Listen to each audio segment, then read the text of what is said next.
Welcome to Duolingo Hindi. हमारे पास भारतीय इतिहास और भारतीय भूगोल पे वीडियोस है। प्रैक्टिस करने के लिए इस चैनल पे आपको 500 से भी ज्यादा एमसीक्यूज मिलेंगे। हमारे सारे वीडियोस में हिंदी और इंग्लिश में एक्सप्लेनेशन और नोट्स है। Welcome everyone. आज हम मेडिकल हिस्ट्री में देखेंगे अकबर। इससे पहले हम लोग ने अकबर के बारे में पढ़ा था पार्ट 1 में, जहां पर हम लोग ने देखा था उनके ऊपर कैसे आपका महामंगा और आपका बैरम खान का इन्फ्लुएंस है। तो जितना पिटीशन वो लेते थे ज्यादातर इन दोनों के इन्फ्लुएंस के अंडर लेते थे। और आज हम लोग देखेंगे अकबर ने अपने टाइम पे कौन कौन सा डिसीजन लिया और सही में क्या उनको अकबर दी ग्रेट बोलना चाहिए या फिर नहीं बोलना चाहिए। ये हम ये चैप्टर कंप्लीट करने के बाद समझेंगे। अगर आप लोगों से कोई बंगाली लैंग्वेज में ज्यादा कंफर्टेबल है तो नीचे में डिस्क्रिप्शन में बंगाली वीडियो का लिंक दे दूंगा, तो वहां से जाकर सेम चैप्टर बंगाली में देख सकते हैं। तो स्टार्ट करते हैं आज का चैप्टर अकबर पार्ट 2। अगर अकबर की बात की जाए या फिर किसी भी मुस्लिम इन्वेडर की बात की जाए तो उनका सबसे बड़ा स्ट्रगल था आपके राजपूतों के साथ।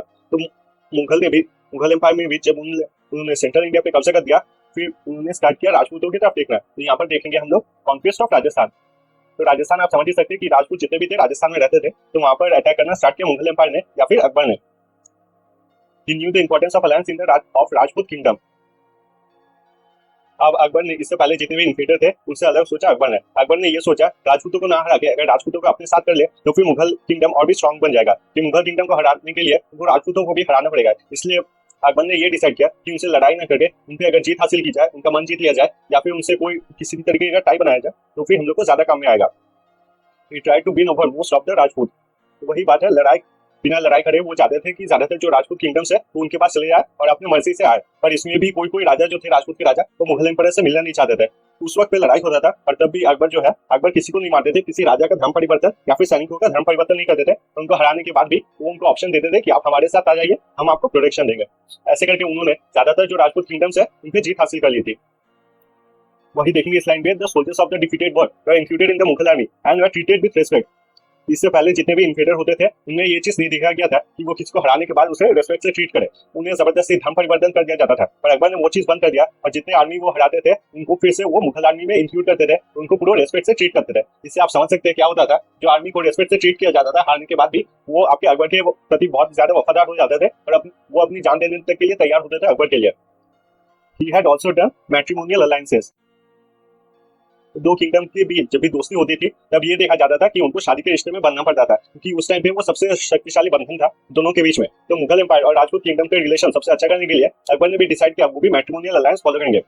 इसके लिए उन्होंने राजा भारमल की बेटी से शादी की, जो कि आपकी Jodhabai. The daughter of Raja Bharmal was married to Akbar. तो अकबर और रानी जोधाबाई की शादी हुई थी इसी कारण से। राजा भारमल के बेटे अगर देखा जाए भगवान दास और उनके पोते मान सिंह, इन्होंने भी काम किया था आपके मुगल एम्पायर में। बाद में हम लोग ये देख पाएंगे कि जब भी कोई बड़ी लड़ाई होती थी या फिर मुश्किल लड़ाई होती थी उसमें भगवान दास आपके लीडर बनते थे और वो लड़ाई जीत के देते थे अकबर के लिए, क्योंकि अकबर उनके दामाद थे और भगवान दास और मान सिंह हमेशा अपनी जान देने के लिए तैयार रहते थे अकबर के लिए। अब हम लोग देखेंगे चित्तौड़। जैसा कि मैंने बताया था कि बहुत सारे राजपूत किंगडम ऐसे थे जो अकबर के साथ मिलना नहीं चाहते थे या फिर अकबर से हार नहीं मानना चाहते थे। उन्हीं में से एक था आपका चित्तौड़, जहाँ पर अकबर को काफी लड़ाई करनी पड़ी थी और फिर जाके उनको चित्तौड़ मिला था। चित्तौड़ में उनके सबसे फेमस दुश्मन महाराणा प्रताप। अगर इतिहास में देखा जाए तो भारत के इतिहास में सबसे बड़ी लड़ाई हुई थी महाराणा प्रताप और अकबर के बीच। महाराणा प्रताप अगर बात की जाए, महाराणा प्रताप उस टाइम आपके राजपूताना किंगडम जितने थे उन सब के हेड थे। मतलब अगर महाराणा प्रताप कुछ बोल देंगे तो वही नियम बन जाता था। इस वक्त में महाराणा प्रताप कभी भी हार नहीं मान सकते थे अकबर के पास, क्योंकि अकबर एक बाहर का मुस्लिम इन्वेडर था और उनसे हार मानना यानी कि राजपूतों को नीचा दिखाना। इसलिए महाराणा प्रताप ने कभी हार नहीं माना अकबर से। पर अकबर का ऐसा कोई मतलब नहीं था, किसी को भी वो नीचा दिखाना चाहता है, पर वो सभी को एक साथ रख के आगे बढ़ना चाहता था। पर दोनों की सोच एक साथ नहीं मिलने के कारण दोनों के बीच में भीषण लड़ाई हुई थी महाराणा प्रताप और अकबर के बीच में। दोनों के बीच में जो लड़ाई हुई थी वो है battle of Haldighat. Battle of Haldighat. इस बैटल ऑफ हल्दीघाट हुआ था आपके ईयर 1576 में। बैटल ऑफ हल्दीघाट में अकबर को रिप्रेजेंट किया था आपके मान सिंह ने और लड़ाई हुई थी महाराणा प्रताप के साथ। इस लड़ाई में अकबर ने चित्तौड़ को जीत लिया था और एक बार जब उन्होंने चित्तौड़ को जीत लिया था, मैंने जैसे बताया था महाराणा प्रताप सबसे शक्तिशाली राजपूत किंगडम राजपूताना थे उस टाइम के। तो महाराणा प्रताप को एक बार जब उन्होंने हरा दिया था तो दूसरे सारे किंगडम जो है वो अकबर के पास चले गए थे। ज्यादातर जो किंगडम है वो अकबर के पास चले गए थे। तो यही देखेंगे अकबर आर्मी वन, अकबर की आर्मी उस लड़ाई में जीत गई थी और जो बैटल हुआ था उसको लीड किया था आपके मान Singh. By 1570 Akbar captured almost all of Rajasthan. Rajputana की जो ज्यादातर किंगडम्स है वो ज्यादातर किंगडम अकबर ने कैप्चर कर लिया कब तक, 1570 तक।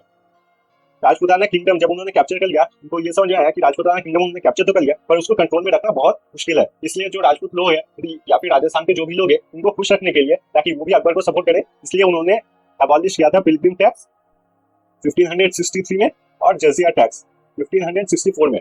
पिलग्रिम पिलग्रिम टैक्स आपका तीर्थ यात्राकारियों को देना पड़ता था, हिंदू तीर्थ यात्राकारियों को देना पड़ता था, जो उन्होंने हटाया था 1563 में। और जैसे अगर बात किया जाए तो क्योंकि वो किंगडम मुस्लिम का था और मुस्लिम इन्वेडर का वो किंगडम था और उसमें हिंदूज को वो प्रोटेक्शन दे रहे थे, इसलिए हिंदू से अलग से एक टैक्स लिया जाता था जिसका नाम था आपका जजिया। तो उन्होंने ये डिसाइड किया कि जितने भी लोग हैं, चाहे वो हिंदू मुस्लिम हो जैन बुद्धिस्ट हो, सभी उनके किंगडम में एक ही है, और उन्होंने इसलिए जजिया भी हटा दिया था 1564 में। ये चीज दोनों के लिए बहुत ही बेनिफिशियल रहा, बेनिफिशियल सिचुएशन और बोथ द किंगडम्स। ये समझेंगे दोनों के लिए क्यों बेनिफिशियल रहा। पहले अगर राजपूतों की बात की जाए, राजपूत ने हर वक्त इसलिए लड़ाई किया था इन्वेडर्स के साथ क्योंकि वो जानते थे कि ये मुस्लिम इन्वेडर जब आएंगे तो वो हिंदूज को टॉर्चर करेंगे। पर अगर अकबर की बात देखी जाए तो उन्होंने हिंदूज को बिल्कुल इक्वल तरीके से ट्रीट किया था, और इससे पहले भी जितने सारे गलत टैक्स लगाए थे उनसे पहले, जैसे पिलग्रिम टैक्स और जजिया टैक्स, ये भी उन्होंने हटा दिया था। तो ऐसे राजपूत किंगडम जिस चीज के लिए लड़ाई कर रहे थे उस चीज के लिए लड़ाई करने की उनको अब जरूरत नहीं थी, और वो मान सकते थे कि अकबर उनके किंग है। और दूसरी तरफ अगर अकबर की बात की जाए, जैसा मैंने बताया था कि राजपूत किंगडम से एक के बाद एक रिबेल होता था, राजपूत किंगडम जीतने के बाद भी उसे कुछ महीने बाद या फिर कुछ साल बाद हारना पड़ता था। पर अकबर ने जब ये सब काम किया था तो राजपूत के जितने लोग हैं, राजपूत के सभी लोग अकबर को अपना राजा मानने लगे, और अकबर के प्रोटेक्शन के लिए उन्होंने बहुत सारा काम किया था। तो ये दोनों किंगडम, जो कि आपके मुगल और दूसरे हैं राजपूत, दोनों किंगडम्स के लिए काफी अच्छा डिसीजन था।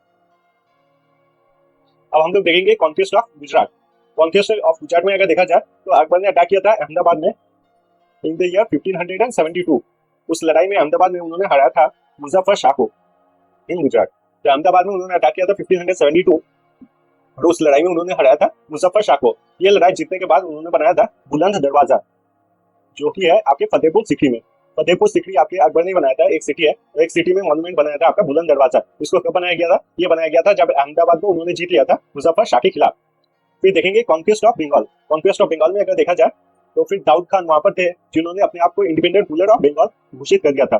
तो पहले से बंगाल जो था वो मुगल के पास ही था, पर एक एम्परर थे दाऊद खान, उन्होंने खुद को independent ruler of Bengal declare कर दिया था। Akbar did not want to lose Bengal to Afghans like his father.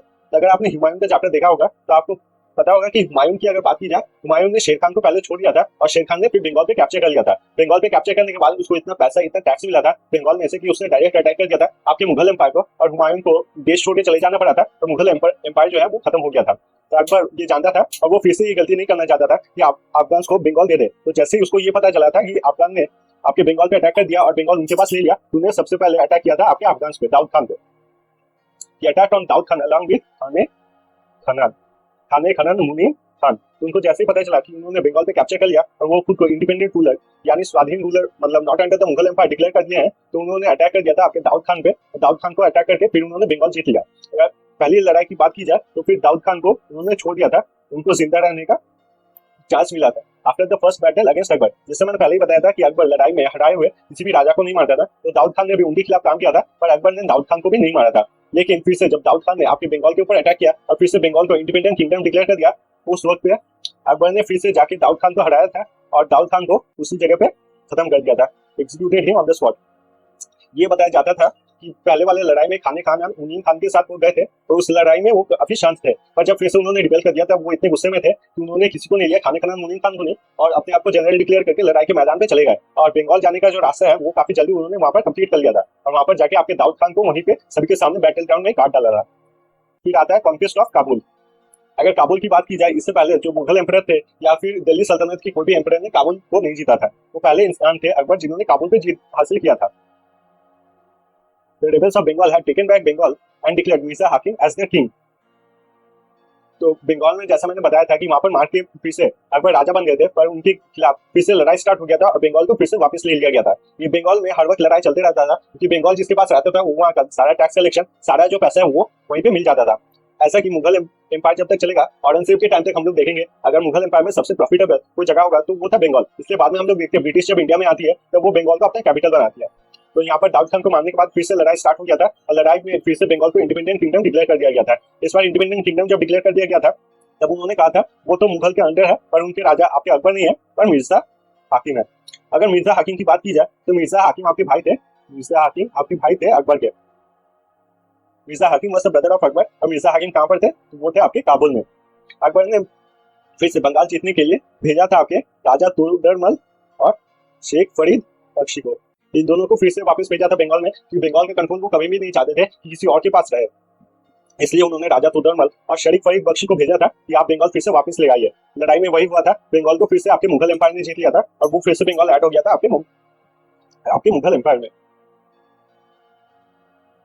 जब लड़ाई करने के लिए वो लोग बंगाल में गए थे, उसी समय पे आपके मिर्जा हाकिम अटैक कर दिया था दिल्ली में। तो आप समझिए कि दिल्ली छोड़ के जब वो लोग बंगाल गए थे, उसी वक्त पे आपके काबुल से उसके भाई ने अटैक कर दिया था आपके दिल्ली पे, क्योंकि दिल्ली अगर कंट्रोल कर लिया तो वहाँ का शाही तक जो है वो भी उनके पास रहेगा। तो इसके लिए काबुल से उनके भाई ने मिर्जा हाकिम ने अटैक कर दिया था।